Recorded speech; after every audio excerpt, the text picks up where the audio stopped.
శుభమస్తు. నీకు మాత్రం అస్తమస్తు.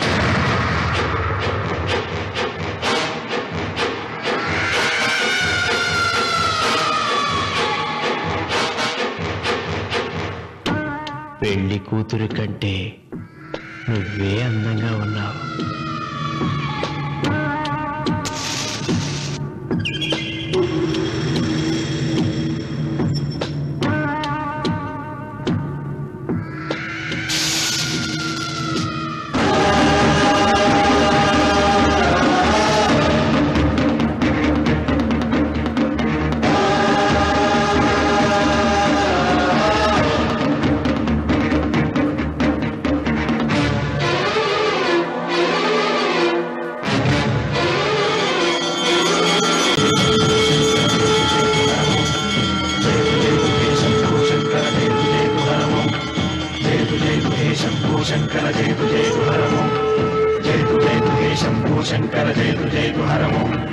नागेन्द्रहाराय त्रिलोचनाय अस्माङ्गरागाय महेश्वराय नागेन्द्रहाराय त्रिलोचनाय अस्माङ्गरागाय महेश्वराय नित्याय शुद्धाय दिगम्बराय तस्मै नकाराय नमः शिवाय जय शम्भो शङ्कर जय हरमो जय हे शम्भो शङ्कर जय हरमो जय हे शम्भो शङ्कर जय हरमो. ఇదిగో లోకేశ్వరరావు, అయ్యా రేపు అన్నయ్య పుట్టినరోజు కదా, ఎవరైనా కొత్తగా పెళ్లి చేసుకున్న జంటలున్నారేమో చూడు. అలాగే. ఆగండి, నేను చెప్పేది వినండి. మీకందరికీ తెలుసు, ప్రతి సంవత్సరం శివరామకృష్ణయ్య గారు తన పుట్టినరోజు నాడు పెళ్లి చేసుకునే కొత్త జంటకు తాళిబొట్టు, కొత్త బట్టలు, 2 ఎకరాల పొలం దానం చేస్తారు. కాబట్టి రేపు ఎవరైనా పెళ్లి చేసుకునే వాళ్ళు ఉంటే వచ్చి పేర్లు నమోదు చేసుకోండి.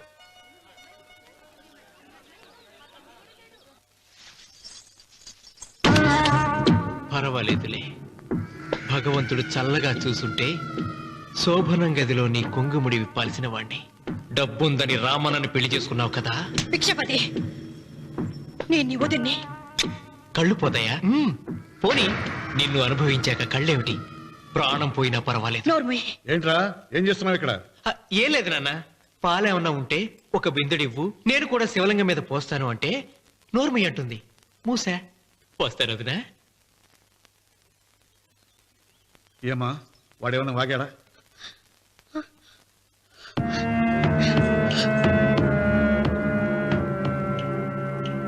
రేయ్ భిక్షపతి! అవును, అసహ్యంగా చండాలంగా వాగాను. చంపుతావా? చంపు. మీ తాత ముత్తాతలు జంతువులు చంపితే నువ్వు నన్ను చంపు. చంపి నా తల కూడా గుమ్మానికి వేలాడగట్టు. ఇదిగో, పుట్టినప్పటి నుంచి సీత నా భార్య అనుకున్నాను, ఆరాధించాను. నేను తాగుబోతుని, తిరుగుబోతుని, లపూట్ వేదవునని చెప్పి ఆ సీతకు రామన్న చౌదరి గారికి దగ్గరుండి పెళ్లి జరిపించావు కదా. వాళ్ళ కాపురం కూల్చే వరకు నాకు మనశ్శాంతి ఉండదు.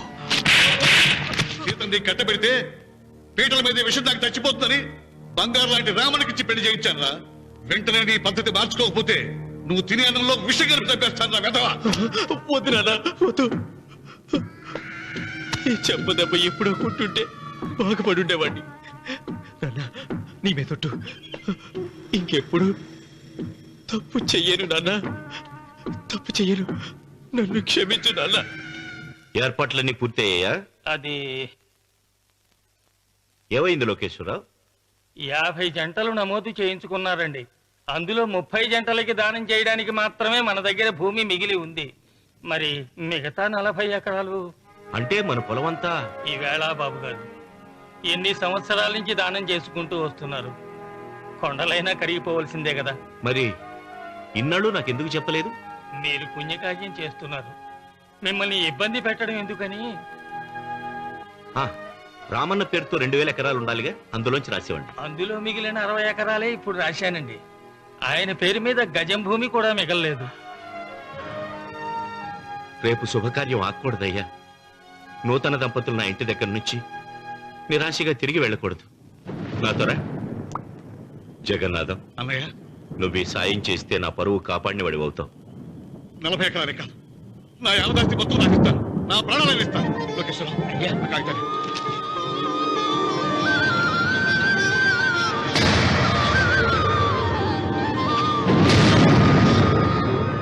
మీ కుటుంబం 10 కాళ్ళ పాటు చల్లగా ఉండాలయ్యా.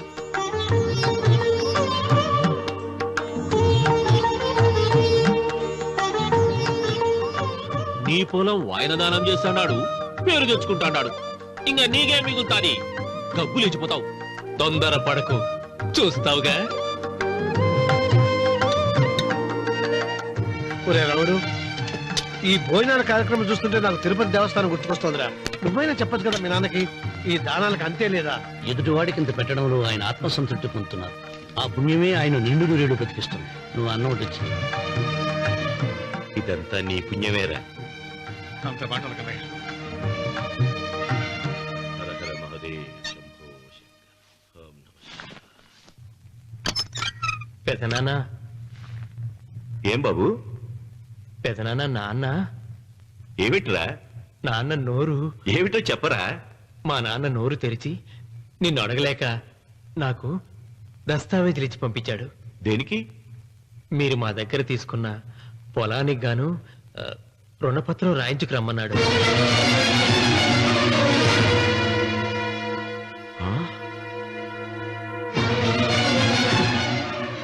నా తమ్ముడు రుణపత్రం అడిగాడు. అయ్యో, సంతకం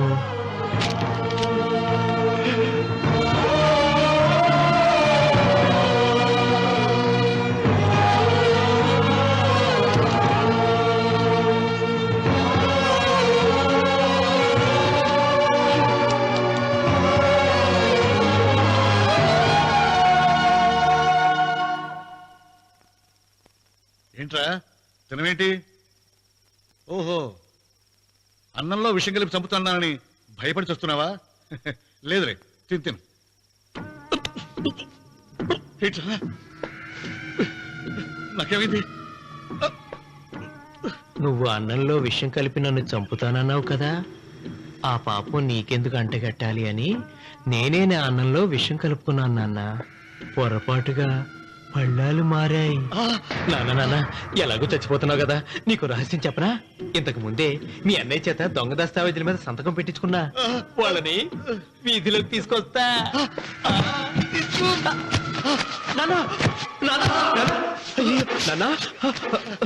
ఈ రేతో నీకు చెప్పాక నేను ఎందుకు బతుకిస్తాను? నాన్న, చిన్నప్పుడు నీ గుండెల మీద ఆడుకుంటే తెగ ఆనందపడేవాడు కదా, పోయేటప్పుడు కూడా ఆడుకుంటా ఆనందపడే. చల్ చల్ గుర్రో చలాకి గుర్రో, చల్ చల్ గుర్రో చలాకి గుర్రో, చల్ చల్ గుర్రో చలాకి గుర్రో, చల్ చల్. నాన్న, అయ్యో.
తొందరగా పోయిరా.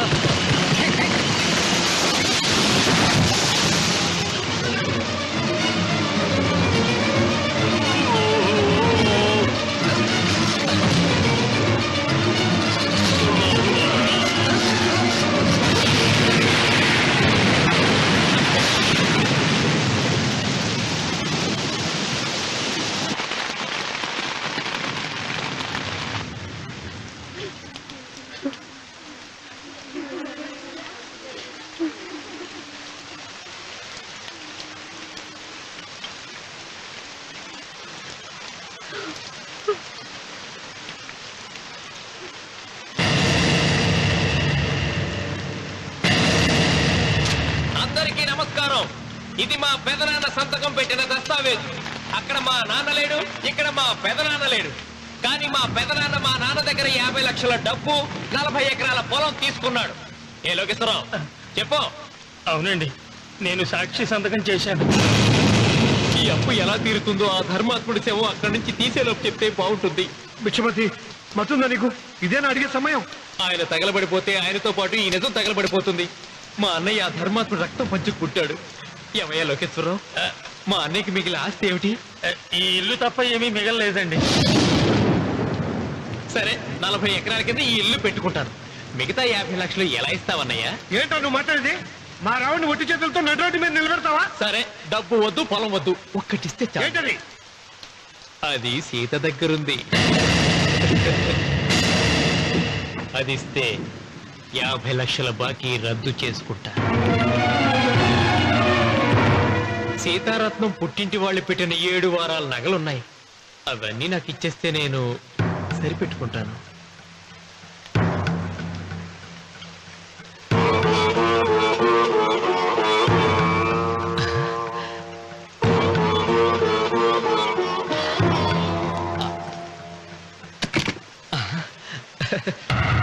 అదేమిటి, నీ మెళ్ళ ఉన్న మంగళసూత్రం బంగారం కదా? అది కూడా తీసిపెట్టు. అన్నయ్య తీసేమని చెప్పు. రేయ్, నువ్వు కట్టాల్సిన తాడి మా రావుడు కట్టాలని ఖచ్చితంగా కదా ఈ పని చేస్తున్నావు? తప్పు మాట్లాడుతున్నావు శాస్త్రి. నాకు ఆ తాళి అక్కర్లేదు, ఆ 50 లక్షలు కట్టమను. మీకందరికీ చేతులెత్తి మొక్కుతున్నారు. ఒక ఐడెంటిటీ ఇల్లాలి 5వ తరాన్ని కాపాడండి. మీకోసం తన సర్వస్వాన్ని మీకు దానం చేసి కొడుకును ఒట్టి చేతులతో నిలబెట్టారు మా శివరామకృష్ణ గారు. మీరందరూ ఇంటి మూలంగా లాభం పొందిన వారే. ఆ ఇల్లాను మంగళసూత్రం తీయకుండా కాపాడండి. దయచేసి మీకు కొంచెం సహాయం చేయండి. భక్తులు, నీకేమైనా సిగ్గుండదా? కడుపుకు అన్నం తింటాడావా, గడ్డి తింటాడావా? దానం ఇచ్చినట్టుని తిరిగి పీక్కుంటావా?